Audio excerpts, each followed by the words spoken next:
नमस्कार, मैं हूं आपके साथ शिवानी रतूड़ी और आप देख रहे हैं कैपिटल टीवी उत्तर प्रदेश। मुख्यमंत्री योगी आदित्यनाथ ने प्रदेश में विकास की गति को तेज करने पर बल दिया है और हर क्षेत्र में संतुलित और समावेशी विकास की स्पष्ट दिशा को भी तय किया है, जो उत्तर प्रदेश को आत्मनिर्भर और विकसित राज्य बनाने की दिशा में एक मजबूत कदम साबित हो रहा है। देखिए रिपोर्ट।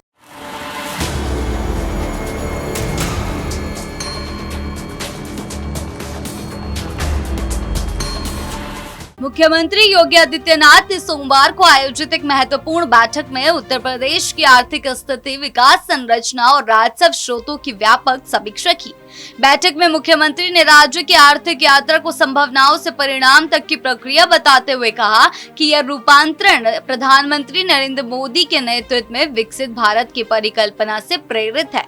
मुख्यमंत्री ने इस बात पर विशेष बल दिया कि उत्तर प्रदेश की अर्थव्यवस्था अब केवल आंकड़ों की प्रगति नहीं बल्कि जमीनी स्तर पर बदलाव का प्रमाण बन चुकी है। बैठक में प्रस्तुत विवरण के अनुसार राज्य की सकल घरेलू उत्पाद GSDP 2024 से 25 में 29.6 लाख करोड़ रुपए के आंकड़े तक पहुंचने का अनुमान है, जो 2020 से 21 की तुलना में लगभग 80% की वृद्धि को दर्शाता है।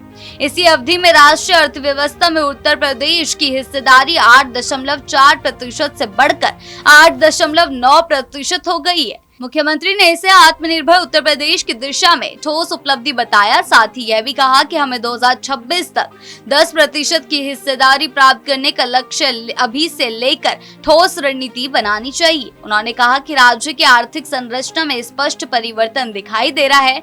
विनिर्माण और सेवा क्षेत्रों की हिस्सेदारी में निरंतर वृद्धि हो रही है, जबकि कृषि आधारित हिस्सेदारी क्रमिक रूप से कम हो रही है। मेक इन यूपी मॉडल को अगले दशक के लिए औद्योगिक रणनीति का आधार बताते हुए निर्देश दिए कि ग्रामीण और अर्ध शहरी क्षेत्रों में नई कृषि क्षेत्र की समीक्षा में बताया गया कि खाद्यान्न उत्पादन वर्ष 2024 से 25 में 722 लाख मीट्रिक टन तक पहुंचने का अनुमान है, जो 2020 से 21 की तुलना में 100 लाख मीट्रिक टन अधिक है। हालांकि जिलावार उत्पादकता में अभी भी बड़ा अंतर मौजूद है।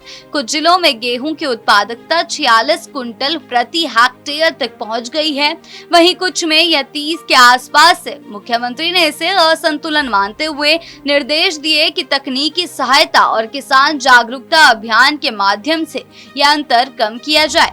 पशुपालन क्षेत्र में राज्य का दुग्ध उत्पादन देश में सर्वाधिक है। अंडा उत्पादन में भी सुधार हुआ है, लेकिन मुख्यमंत्री ने स्पष्ट किया कि केवल कुल उत्पादन पर्याप्त नहीं बल्कि प्रति पशु उत्पादकता में सुधार लाने की आवश्यकता है।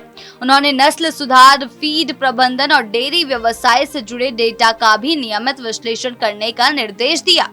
विनिर्माण क्षेत्र की समीक्षा में यह सामने आया कि पंजीकृत फैक्ट्रियों की संख्या वर्ष 2024 से 25 में 27,000 से अधिक हो गई। मुख्यमंत्री ने कहा कि जरूरत है विनिर्माण को जनपदों में समान रूप से प्रसारित किया जाए, जिससे स्थानीय युवाओं को रोजगार और राज्य को राजस्व मिले। उन्होंने जिला उद्योग केंद्रों की क्षमता को और मजबूत करने की आवश्यकता बताई, ताकि उद्योगों से निरंतर संवाद हो सके और नई इकाइयों का पंजीयन और सहायता तंत्र बेहतर बने। राज्य में सूचना प्रौद्योगिकी सेवाओं के निर्यात में भी उल्लेखनीय वृद्धि दर्ज की गई है। STPI के माध्यम से 2024 से 25 में 46,800 करोड़ रुपए मूल्य की IT सेवाओं का निर्यात हुआ है, जो 2021 से 22 की तुलना में 40% अधिक है। मुख्यमंत्री ने इसे युवाओं के लिए अपार संभावनाओं वाला क्षेत्र बताया। इसी तरह पर्यटन, होटल और व्यापार जैसे सेवा क्षेत्रों में भी सकारात्मक संकेत देखे गए। विशेषकर कोविड के बाद पर्यटन क्षेत्र में आगंतुकों की संख्या में क्रमशः सुधार हुआ है। बैठक में राज्य के 2 प्रमुख राजस्व स्रोतों GST और आबकारी शुल्क की समीक्षा भी की गई। वित्तीय वर्ष 2024 से 25 में राज्य द्वारा एकत्रित GST 1.49 लाख करोड़ रुपए से अधिक रहा, जो पिछले वर्ष की तुलना में 6.6% की वृद्धि दर्शाता है। वहीं आबकारी से प्राप्त राजस्व 52,574 करोड़ रुपए के स्तर तक पहुंच गया, जिसमें वर्ष दर वर्ष लगभग 15% की वृद्धि दर्ज की गई।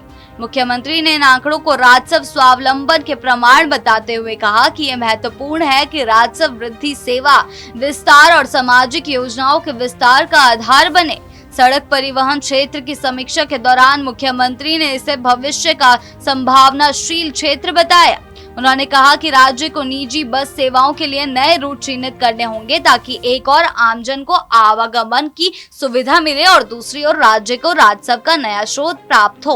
उन्होंने यह भी कहा कि इससे परिवहन क्षेत्र में रोजगार की भी बड़ी संभावनाएं उत्पन्न होंगी। मुख्यमंत्री ने समीक्षा के दौरान ये भी रेखांकित किया कि विभिन्न विभागों द्वारा प्रस्तुत किए जाने वाले आंकड़े पूर्णतः प्रमाणिक और अद्यतन होने चाहिए। उन्होंने निर्देश दिए कि कृषि, विनिर्माण, सेवा, ऊर्जा और मानव संसाधन जैसे प्रत्येक प्रमुख क्षेत्र के लिए स्पष्ट, समयबद्ध और परिणामोन्मुख रोड मैप तैयार कर नियोजन विभाग के समन्वय से सतत समीक्षा की व्यवस्था हो। उन्होंने कहा कि सही आंकड़े ही नीति निर्माण के सही आधार बनते हैं और यही उत्तर प्रदेश को विकसित राज्य की श्रेणी में तेजी से आगे ले जाने में सहायक होंगे।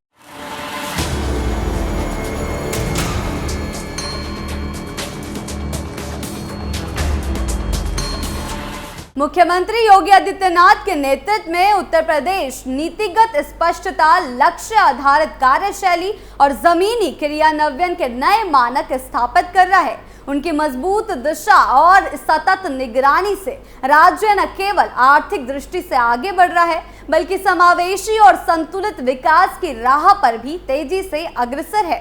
आपको क्या लगता है, हमें कमेंट सेक्शन में जरूर बताएं। वीडियो अच्छी लगी हो तो लाइक, शेयर करें और चैनल को सब्सक्राइब करना ना भूलें। नमस्कार।